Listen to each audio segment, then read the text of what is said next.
everyone! So for today's video, tuturuan mo kayo kung paano balikan ang nakaraan.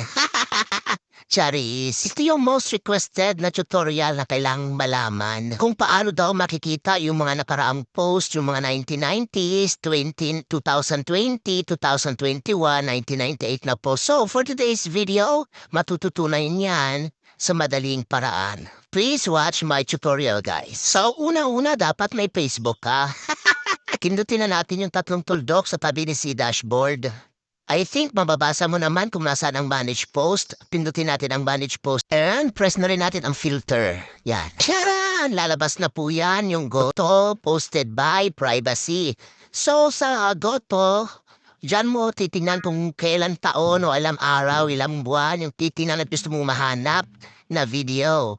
So, in-explore ko yun siya. So, yun ang nangyari.